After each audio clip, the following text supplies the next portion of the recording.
अस्सलामुअलैकुम नाज़रीन, सियासत टीवी के कौमी खबरनामे में आपका खैर मकदम है। मैं हूं रेशमा। सबसे पहले नज़र डालते हैं सुर्खियों पर। त्योहारों में बढ़ती नफरत पर कांग्रेस का इजहार तशवीश, इंतजामिया से फौरी और सख्त कार्रवाई का मुतालबा। ये यहूदी कब से हमारे अजदाद हो गए, राज्यसभा में राजीव शुक्ला का मोदी हुकूमत से सवाल। बदलती खारजा पॉलिसी को करार दिया तशवीशनाक। इलेक्शन कमीशन अच्छा खेल खेल रहा है, उसे तो बीजेपी के लिए बराह रास्त मुहिम चलानी चाहिए। ममता बनर्जी का सख्त रिमार्क। टीएमसी के 291 उम्मीदवारों की फहरिस्त जारी कर दी।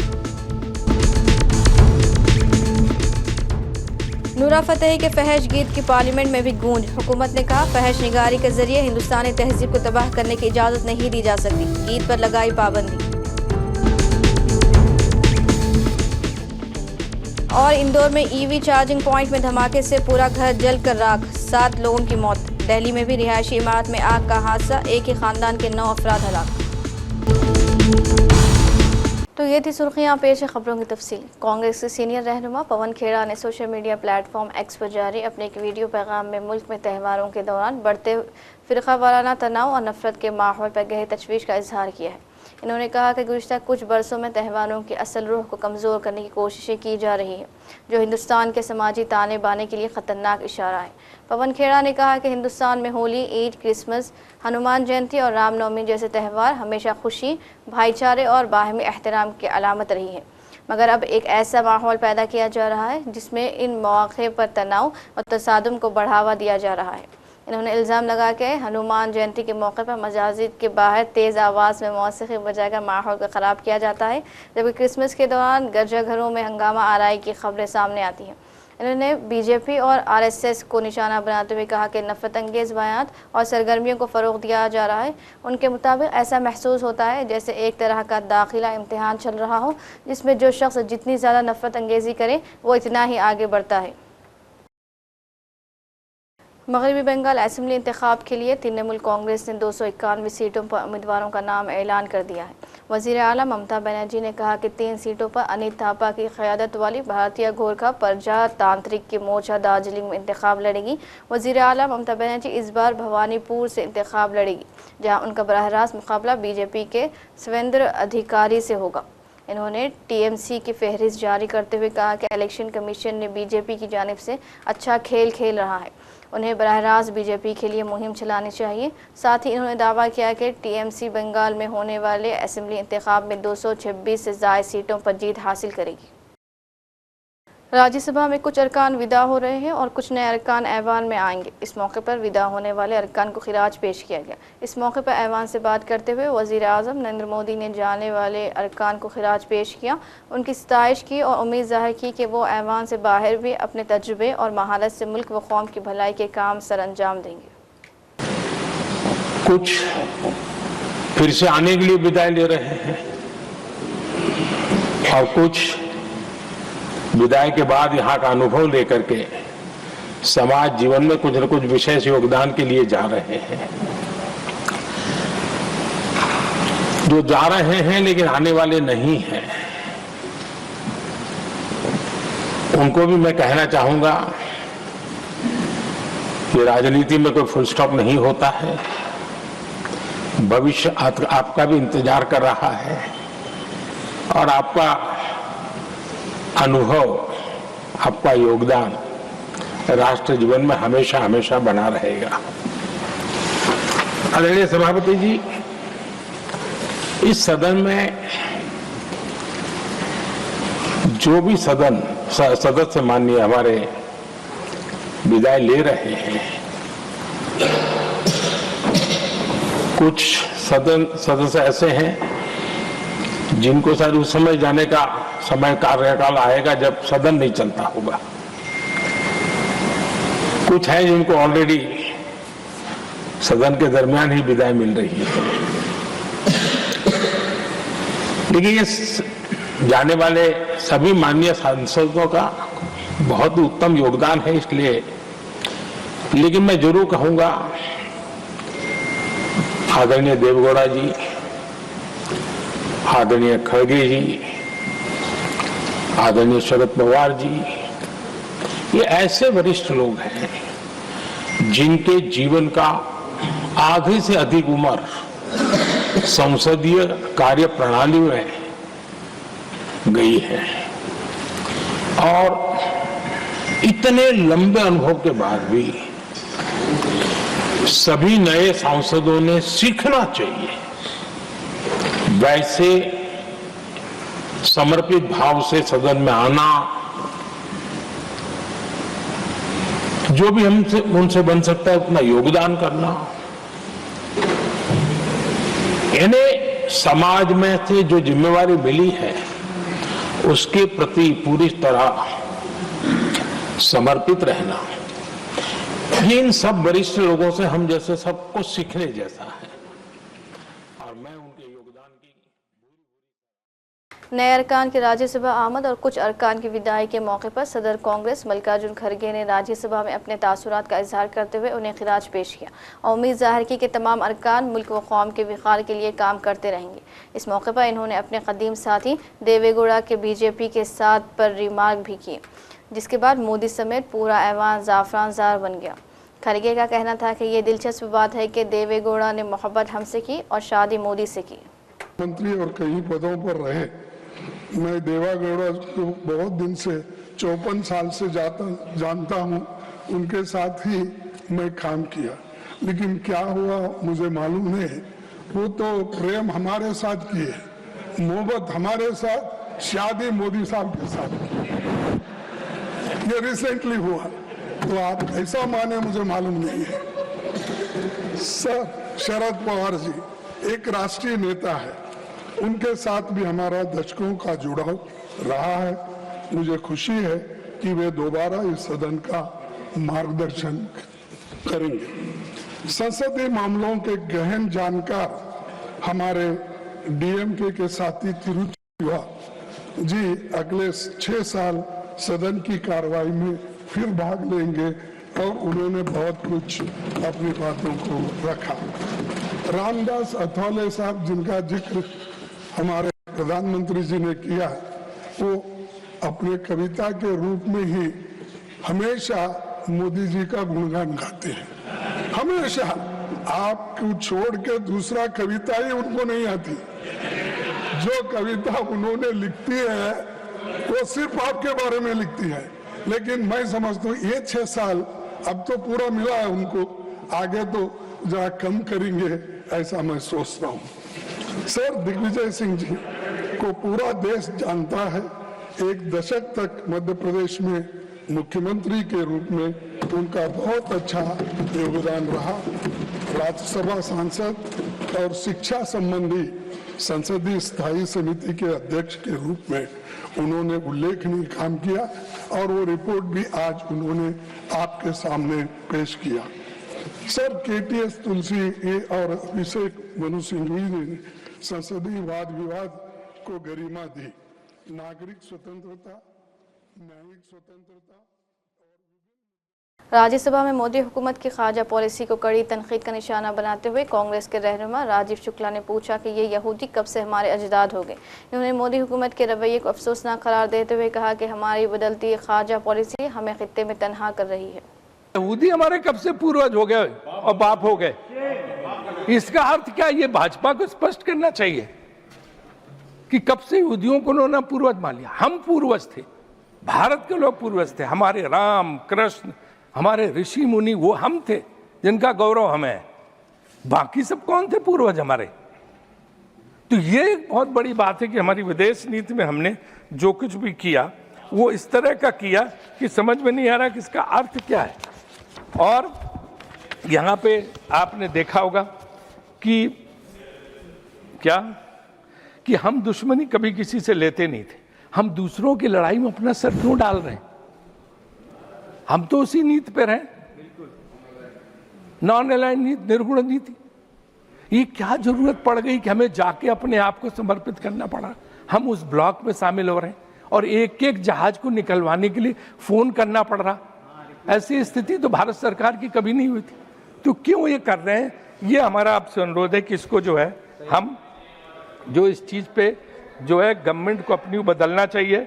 आज यहाँ पे बैठे सुधांशु जी सारे लोग हैं, आपको पता क्या असर हो रहा है? आप कहते हैं सब ठीक, एवरीथिंग इज हंकी डोरी। व्हाट इज हंकी डोरी?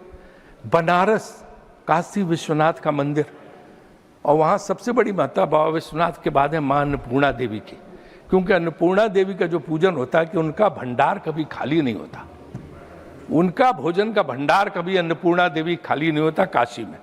अन्नपूर्णा देवी की रसोई पे कल ताला लगाना पड़ा क्योंकि गैस बची है। जिस पार्टी ने अन्नपूर्णा देवी, जिस सरकार ने मां अन्नपूर्णा की रसोई पर ताला लगवा दिया, वो कैसे बात करता है कि सब कुछ सही है? और इसके पहले सीता रसोई अयोध्या में पहले बंद हो चुकी है। लद्दाख के समाजी कारकुन सोनम वांगचुक ने 17 मार्च को राजधानी दिल्ली में एक प्रेस कॉन्फ्रेंस करते हुए कहा कि ये लड़ाई सिर्फ उनकी नहीं बल्कि पूरे लद्दाख की है। वो जीत उसी वक्त मनाएंगे जब लद्दाख का हकीकी भला होगा। उनके मुताबिक लद्दाख के मुफादात की जद्दोजहद सिर्फ उनकी ज़ाती नहीं बल्कि वहाँ के तमाम लोगों की लड़ाई है। प्रेस कॉन्फ्रेंस में उनकी अहलिया गीतांजलि जय अंगमू भी मौजूद थी। वांगचुक तकरीबन 6 माह हिरासत में रहने के बाद रिहा हुए हैं।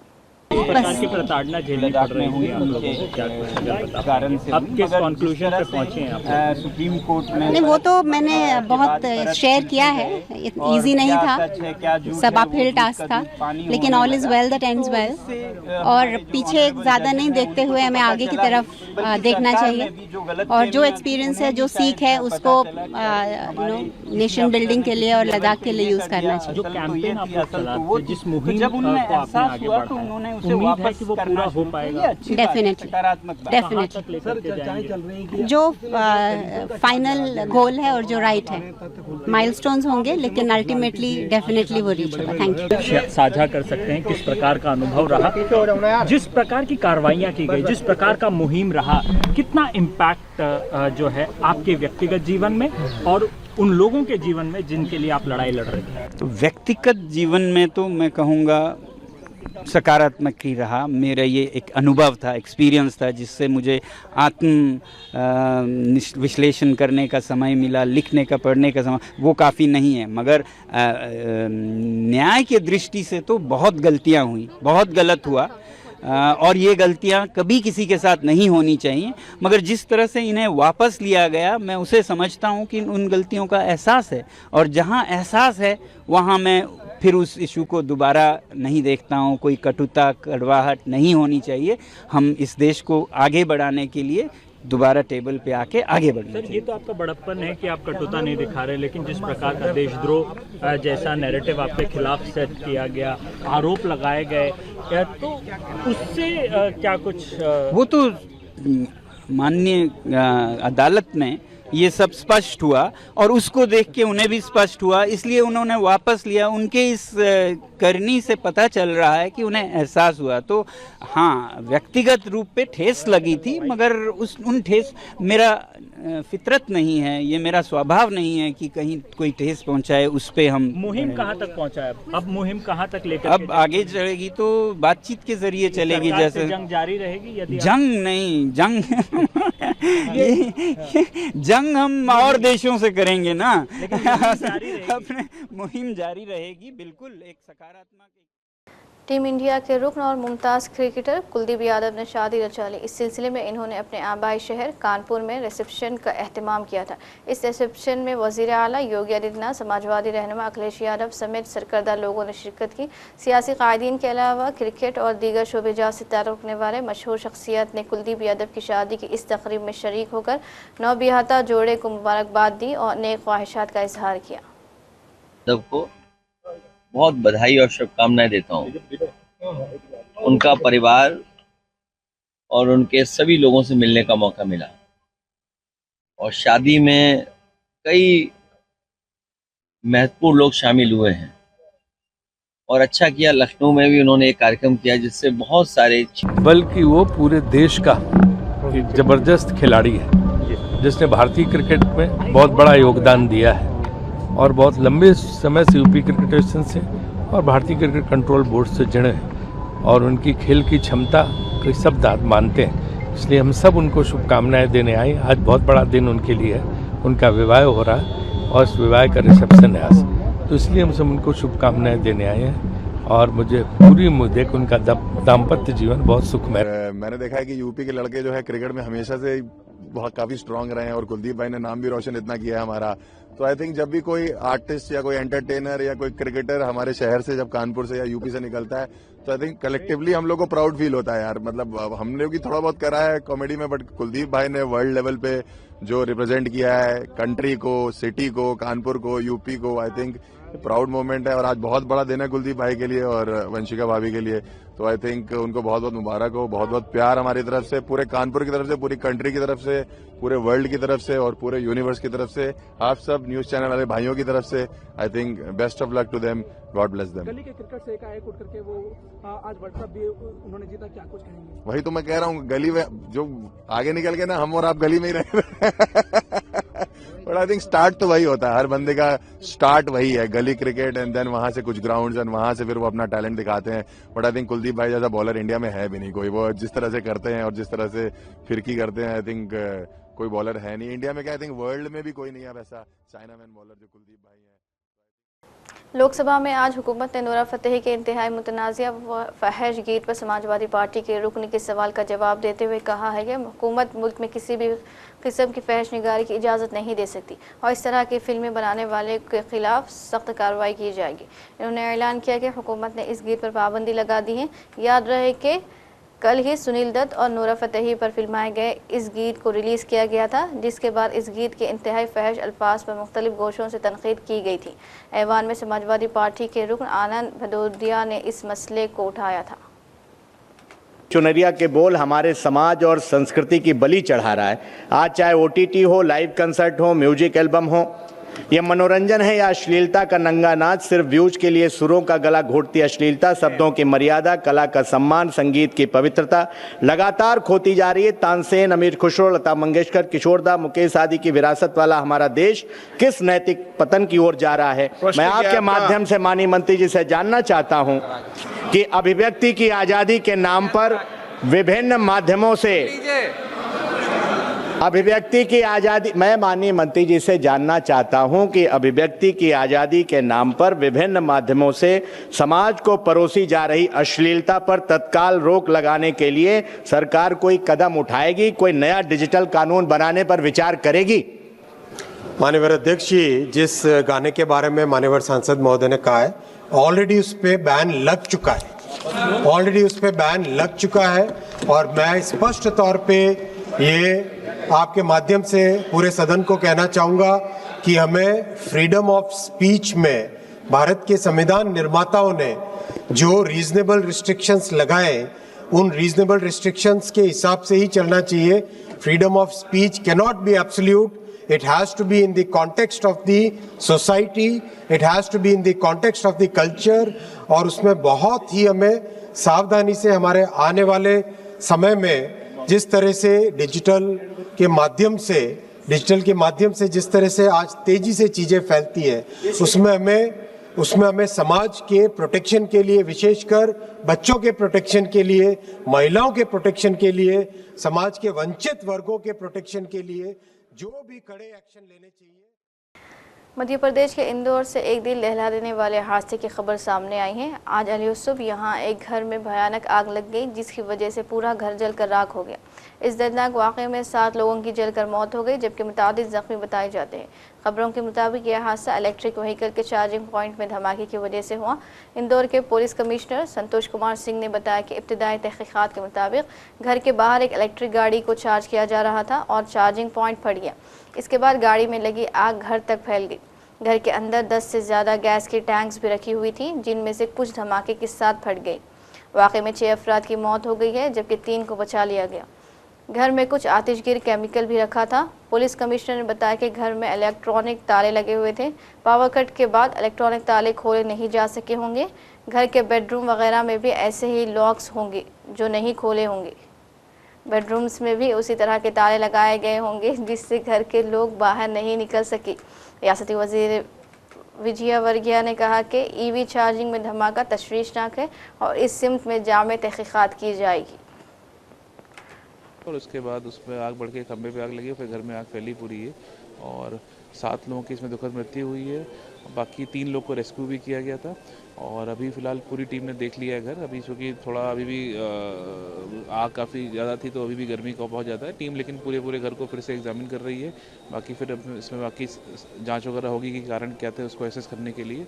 और बाकी ये रेस्क्यू हमारा जो है वो कंप्लीट हो चुका है, अभी रेस्क्यू कंप्लीट हो चुका है। बस हम लोग अब ये देख रहे हैं चूँकि इसके कारण दूसरे आसपास के घरों में कोई विपरीत प्रभाव तो नहीं पड़ा है और बाकी जो हमारी इलेक्ट्रिक की लाइन्स वगैरह है उनको भी तो फिलहाल बंद कर दिया गया, उनको भी हम लोग एग्जामिन कर रहे हैं कि कोई ऐसा खतरा आगे के लिए ना हो। आसपास के घरों में अभी उसी को परेशान कर रहा है, हमारी टीम अभी यही देख रही है कि कोई आसपास के घरों में इसका कोई प्रतिकूल प्रभाव तो नहीं पड़ा है, क्योंकि कुछ जगहों पे जो घर सटे हुए घर थे वहाँ पे चूँकि आग बहुत ज़्यादा थी तो काफ़ी गर्मी वहाँ पे आई है, तो एक बार हम लोग उनके मकानों के परेशान भी कर रहे हैं कि ऐसी कोई स्थिति तो नहीं बनी है। ये लगभग जैसे ही सूचना मिली थी 4 के आसपास जब ये फायर ब्रेकआउट हुआ था लोगों ने पुलिस को सूचित किया था। इनिशियली हमारी जितनी गश्त की टीमें थी और ये सारे लोगों ने रिस्पॉन्ड किया और साथ ही साथ इमीडिएटली हम लोगों ने फायर जो टीम है हमारी उनको भी कॉल कर लिया था।